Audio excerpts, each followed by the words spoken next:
Hello YouTube, this is Warren Marshall, and I wanted to do a quick video just to demonstrate something I've been playing with quite a bit recently, and that's the use of practical Booleans.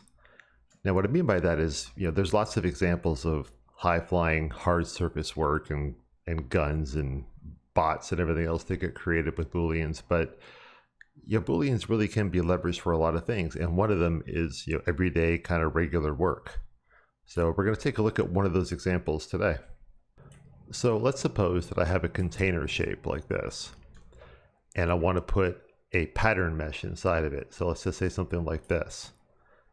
Now I could go ahead and delete the parts I don't need and clip and cut the polygons so they all fit inside in here. But a better solution might be to use a mop Boolean for this, a live Boolean solution. So I'm going to grab that mesh and hit my hotkey.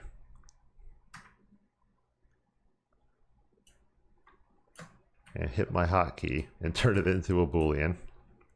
Now, sometimes it gives me a little bit of attitude. So there we go. So this is now a Boolean mesh. Now what I want to do is I want to intersect it with this shape. So I'm going to grab these polygons, copy them out, paste them into a new mesh. Now I want to use these for an intersection. So I'm going to flip them. I'm going to fill them.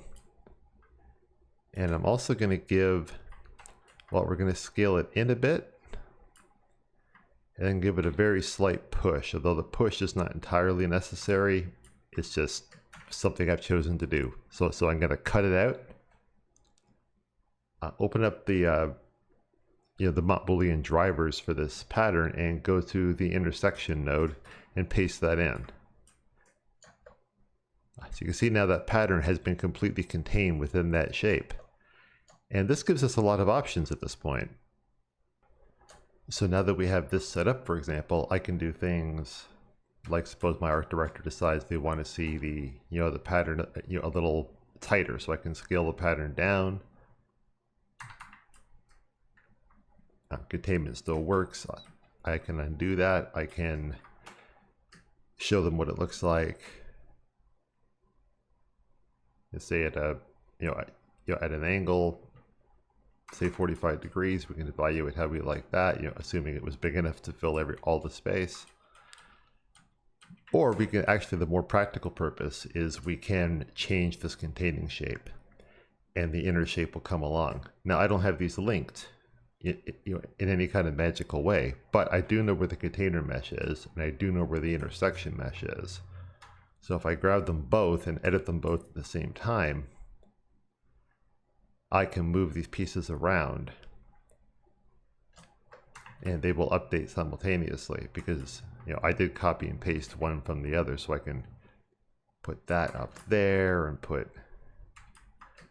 this down here, and the pattern persists and stays within the shape. So you can start to see some of the possibilities here of some of the cool stuff you can do and some of the the automatic control you can impart.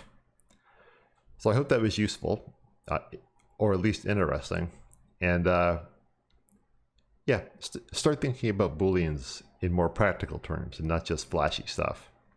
And I'll talk to you next time.